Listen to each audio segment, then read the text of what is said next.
بسم اللہ الرحمن الرحیم۔ السلام علیکم ناظرین۔ جس گھر میں عورت کھڑے ہو کر کنگھی کرے وہاں اللہ تعالیٰ کا کون سا عذاب آتا ہے؟ نبی کریم صلی اللہ علیہ وسلم نے ارشاد فرمایا، جس گھر میں بھی عورت کھڑے ہو کر کنگھی کرتی ہے اس عورت کو ہمیشہ۔ ناظرین، حدیث مبارکہ میں بالوں میں کنگھی کرنے سے متعلق جو بات ملتی ہے وہ یہ ہے کہ رسول اللہ صلی اللہ علیہ وسلم کنگھی فرمانے میں دائیں جانب سے شروع کرنے کو پسند فرماتے تھے۔ بعض روایات میں آتا ہے کہ رسول اللہ صلی اللہ علیہ وسلم جب رات کو لیٹتے تو آپ صلی اللہ علیہ وسلم کے لیے وضو کا پانی، مسواک اور کنگھی رکھ دی جاتی۔ جب اللہ تعالیٰ آپ صلی اللہ علیہ وسلم کو رات کو اٹھاتے تو آپ صلی اللہ علیہ وسلم مسواک کرتے، وضو کرتے اور کنگھی کرتے۔ لہٰذا مسنون یہ ہے کہ جب بالوں میں کنگھی کرنے کا ارادہ ہو تو اول سر کے دائیں جانب حصے میں کنگھی کی جائے، پھر بائیں جانب، اور رات کے وقت بھی کرنے میں حرج محسوس نہ کی جائے۔ جس چیز کا کرنا یا نہ کرنا رسول اللہ صلی اللہ علیہ وسلم سے ثابت نہ ہو اس کے بارے میں سنت کی طرف سے نسبت کر کے منسوب کرنا جائز نہیں۔ ناظرین، بالوں میں تقریباً ہر گھر کا روزانہ کا معمول ہے۔ ہر مرد اور ہر عورت اپنے بالوں میں کنگھی کرتے ہیں اور اس عمل کو ایک عام عمل سمجھا جاتا ہے، لیکن یاد رہے کہ بالوں میں کنگھی کرنا ایک ایسا عمل ہے کہ جس کے دوران آپ کو بہت سی باتوں کا دھیان رکھنے کی ضرورت ہے۔ اگر آپ ان باتوں کا دھیان نہیں رکھتے آپ کا یہی عمل آپ کے گھر میں پریشانیوں اور غربت کا سبب بن سکتا ہے۔ یہ عمل آپ کے گھر برکت دولت کا سفایہ کر سکتا ہے۔ آج کی ویڈیو میں ہم بات کریں گے بالوں میں کنگھی کے بارے میں، اور آپ کو بھی یہ بتائیں گے کہ جس گھر میں عورت کھڑے ہو کر کنگھی کرتی ہے کن کن باتوں کا دھیان رکھنا چاہیے، اس حوالے سے بھی آپ کو مکمل تفسیر بتائیں گے۔ اگر ہم اپنے معاشرے میں ارد گرد نگاہ دوڑائیں تو ہر دوسرا تیسرا گھر ہمیں معاشی تنگی کا شکار نظر آ رہا ہوتا ہے۔ ہر دوسرا شخص بے روزگاری کا رونا روتا ہے۔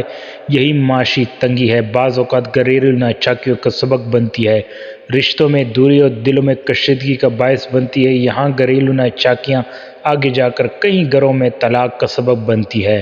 ایسا کیوں ہوتا ہے؟ اس کے پیچھے کیا وجہ ہے؟ یہ جاننے کی کوشش نہیں کی جاتی۔ سب سے بنیادی وجہ دین سے دوری ہے اور اللہ تعالیٰ کی ذات پر توکل کی کمی ہے۔ ہمارے خواتین کو یہ بات یاد ہوگی کہ پہلے گھروں میں بزرگ خواتین اکثر نوجوان لڑکیوں کو مختلف ایسی چیزیں سے روکتی تھی کہ فلاں کام فلاں وقت میں کرنا مناسب نہیں، اور پھر اس کے پیچھے کی وجہ بھی بتائی جاتی تھی۔ لیکن وقت کے گزرنے کے ساتھ ساتھ وہ باتیں بھی بھلائی جا رہی ہیں دوستو، اور ان باتوں کو فضول سمجھا جانے لگا ہے، حالانکہ وہ باتیں ان کی آزمائی ہوئی تھی۔ پرانے لوگوں میں اخلاص ہوا کرتا تھا، ان کو اللہ کی ذات پر توکل تھا، بڑوں کی قدر کی جاتی تھی، اللہ کے کلام کا احترام کیا جاتا تھا اور اللہ تعالیٰ کے احکام کی پابندی کی جاتی تھی۔ لیکن وقت گزرنے کے ساتھ ساتھ آشائش بڑھتی گئی اور لوگ ان سب چیزوں سے دور ہوتے چلے گئے۔ بڑوں کی نصیحت بری محسوس ہونے لگی۔ یہی وجہ ہے کہ آج کل ہر کوئی پریشان ہے، رزق میں برکت ہی نہیں ہے، ہر کوئی معاشی تنگی کا رونا رو رہا ہے۔ ناظرین، ہم بات کر رہے ہیں بالوں میں کنگھی کے بارے میں، تو یاد رہے کہ بالوں میں کنگھی کرنا بناؤ سنگار کا ایک حصہ ہے، اور اس حدیث کے الفاظ کا مطلب یہ ہے کہ ہر وقت انسان بناؤ سنگار میں لگا رہے۔ صحیح بات یہ ہے کہ ان دونوں چیز نے بال رکھی ہوئے ہوں اور وہ بالوں کی تکریم کرے، اور روزانہ بالوں کو کنگھی کرنا منع کرنے والی حدیث میں کوئی تعارف نہیں ہے۔ اس لیے ہر شخص کو اپنے بال سنوارنے کا موقع دیا گیا ہے، البتہ ہر وقت اس میں لگے رہنے سے روکا گیا ہے۔ چنانچہ ہمیں چاہیے کہ ہر وقت بالوں کو سنوارنے میں نہ لگے رہیں۔ حدیث کا اعلیٰ ترین مفہوم ہے۔ حضرت جابر بن عبداللہ رحمۃ اللہ علیہ فرماتے ہیں کہ ہمارے پاس نبی کریم صلی اللہ علیہ وسلم تشریف لائے، ایک شخص کو بکھرے ہوئے گندے بالوں کے ساتھ دیکھا تو آپ صلی اللہ علیہ وسلم نے سے فرمایا، اپنے بالوں کو سنوارنے کی کوئی چیز نہیں ملتی۔ اس کو حدیث کو ابو داؤد اور نسائی نے روایت کیا ہے۔ روشنی میں ایک دن چھوڑ کر بالوں کو سنوارنا مستحب ہے۔ بالوں کو سیدھا کرنا اور تیل لگانا بھی شامل ہے۔ کیا رات کے وقت کنگھی کرنا جائز ہے یا نہیں؟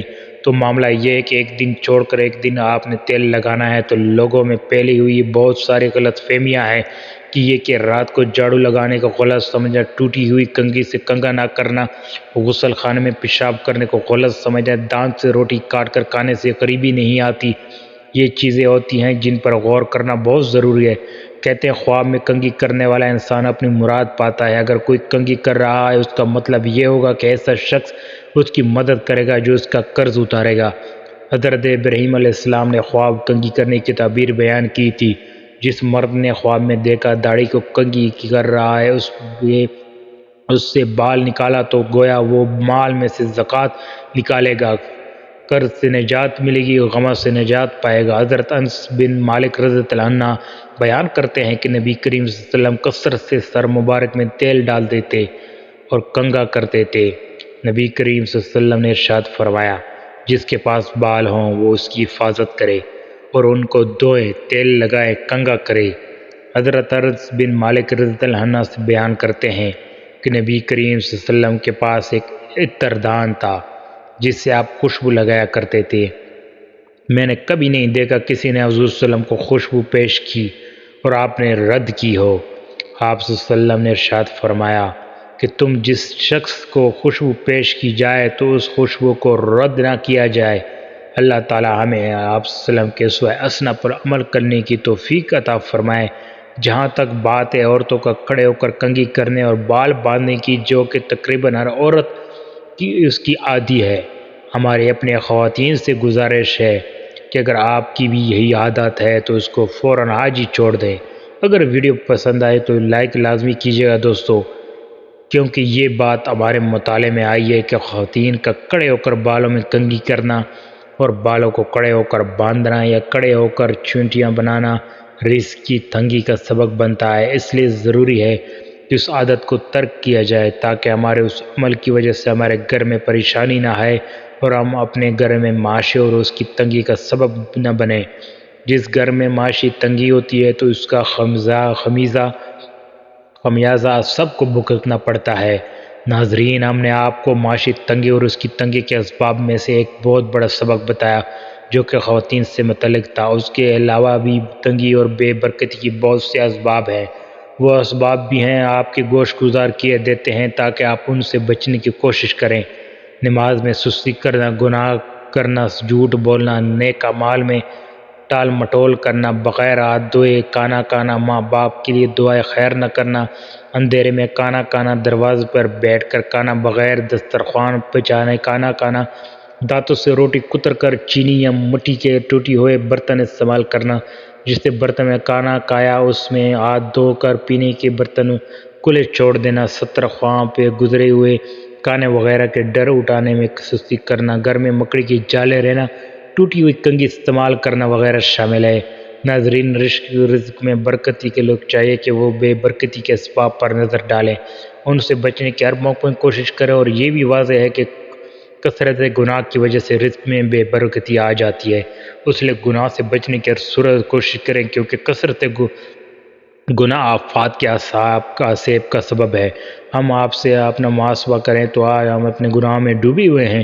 نماز کی پابندی نہیں کرتے، اللہ کی ناراضگی کا کوئی ایسا کام نہیں جو ہم نہ کرتے ہوں، پھر ہم یہ کہتے ہیں کہ ہمارے رزق میں برکتی نہیں۔ اللہ پاک ہم سب کو اس پر عمل کرنے کی توفیق فرمائے۔